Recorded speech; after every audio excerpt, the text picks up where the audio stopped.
What's up gamers, my name is Patty Fatty Cake and welcome to my guide. I did already make a Guardians of the Rift guide, but it was extremely long, about 30 minutes, making this one for you gamers who do not have any time to fuck around, so let's jump right on into it. Requirements: 27 Runecrafting, Temple of the Eye. If you're watching this guide, you probably already have this, but you also got to complete the Abyss minigame thing and the Rune Mysteries quest. Getting to the minigame is super duper simple. If you don't already have the amulet that you get from the minigame, which is probably a lot of you who are watching this guide, come down here to the bottom left icon, go to the upper right icon after that in the grouping tab, go to this scroll down wheel here and go down to the Guardians of the Rift. I think I already passed it, but yep, find the Guardians of the Rift, select that, click teleport, and that should teleport you right here to the lobby. If this isn't up, wait till it is, do something else in the meantime, or you can use the Necklace of Passage to go to the Wizard Tower. You can use the Fairy Ring, or you could even use the Amulet of Glory to teleport you to Draenor, and then run over to the Wizard Tower and enter through this portal in the Wizard Tower basement. Inventory and gear setup. If you don't have the Robes of the Eye, just wear whatever fashion scape you think looks the coolest. The Varrock Plate Body is going to help you out as well, so I do recommend bringing that. It's going to help you mine some more essence fragments and essence during the minigame.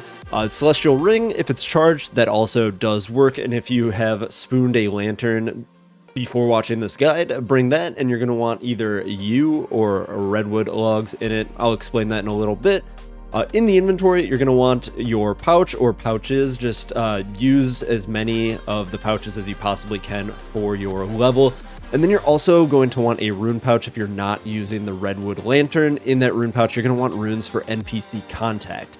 The reason you want NPC contact is for the Dark Mage, who can repair your pouches. The first time, you are going to have to go through the menu and click on the Dark Mage, but after that, you will be able to right-click the NPC contact in here and select Dark Mage and bypass that interface entirely. Here's the rewards. I'm not going to go over them in this guide. You probably already know about them. If you don't, check out the wiki. It should give you some more information about pull rates and how that all works. Starting off, we're going to need to get you into the right world. You are not going to be doing this solo, duo, or in any small teams. That is very stupid. Come to a world that says Guardians of the Rift next to it, hop in. And then you're going to want to come to this barrier here and peek into it. Depending on the amount of people and the Guardian power, you can choose to go into this one. If it's like at 10% or 13% or something, I suggest you scroll down and find a new one. Also, if it says 200, drop down to the next world, so that way you are able to get into a game and not get blocked here. Starting off the game, you're going to want to enter the portal, come here and take 10 uncharged cells. Don't take any of the weak cells. That's for Iron Men to put up the barriers. Don't do that entirely. If the Iron Men don't do it, you should loudly complain and blame them for it because it is their fault. Come here, turn off public chat immediately. And then we're going to start mining the large Guardian remains the second this timer hits 0.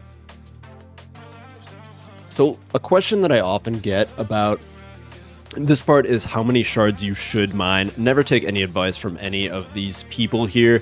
They're going to tell you a million different things and they're wrong. What you are going to want to get is 3 inventories worth of Guardian fragments. And what I mean is the amount that your pouch holds, and then also the entire rest of your inventory.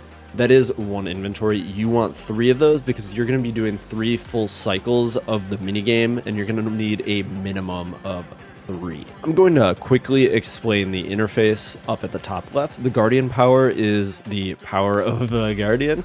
Once that reaches 100, you win the game. If it reaches 0, you lose the game. The timer here, this is the countdown right now in between the match. During the game is going to be the countdown in between the changing of the 2 runes. You have Elemental, which is Earth, Wind, Fire, Water. And then Catalytic is everything else. Death, Chaos, Blood, etc.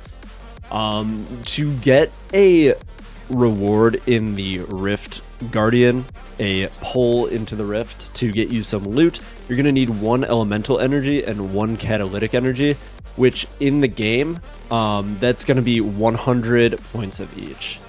So it's good to even them out after time. It doesn't really matter immediately if you're going to be doing a bunch of these that you keep them even, but it is good practice. And I mean, if there's like bloods over and over and over again in a row, don't really worry too much about it. You can always even it out in a game in the future. So once you have the amount of fragments that you need, run over here to the workbench, and we are going to start crafting some rune essence, or guardian essence. The amount of fragments that I need is 196. So when we get to that, we're going to go in here and immediately go into the portal that you are looking for. All of these send you into the rune altar of the corresponding rune to them, and you can only enter them when either they are up, like this, up in the upper left-hand corner, or if you do have a talisman. Just craft runes as normal, exit the portal, and then you're going to want to click on the Great Guardian, which is going to use your Guardian Stones on him and power him up, and then you are going to want to place your cell on one of the cell spots. You notice a portal popped up under here. You're going to click on that, and you're going to want to prioritize these as much as possible. They are faster to get more Guardian Essence than it is to use the workbench, and we're going to be alternating between the two the entire game. So you're going to do one inventory here in the portal, then you're going to do one inventory on the workbench, and just keep on alternating until the end of the game. This will go for exactly 3 cycles unless somebody messes up in the beginning and lets some through. Sometimes you can get a little bit of a 4th one out of it, which is very nice. But yeah, that's basically the entire minigame, just alternating back and forth between the two until the end, and you should be golden. If you do want to bank your runes, which I do with all these deaths, just come here to this deposit pool and deposit them in. If the runes are not worthwhile to you, drop them on the ground for the extra inventory space, depends on what you're making. There are 2 more ways that you can maximize your points other than just being in the correct cycle. The first one's going to be the lantern. It's a 1 in 700 drop, and there's 2 types of lanterns that I discussed before that you're going to want to use. The U is going to be the most points. You get a 10% chance of double points when feeding your crafted Guardian Essence to the Rift Guardian guy. The redwood is also very good. It gives you 5% and it makes it so your pouches don't degrade. So it's a little bit more chill and you don't have to deal with contacting the dark mage ever. The second way is to craft combination runes. What you're going to need is a binding necklace. If you're going to be doing this, grab yourself a whole mess of binding necklaces because they do use charges. Then you're also going to need to add waters and fires to the equation. Personally, I like to use fires or waters in the inventory and put fires in the pouch. If you don't have the 4 rune pouch, you're gonna have to have both in the inventory. But I do recommend doing Tombs of a Masket and getting that. Crafting combination runes is actually very simple. You're gonna want to go into one of the elemental altars. It cannot be the water one since we are using water runes. It's gotta be one of the other ones.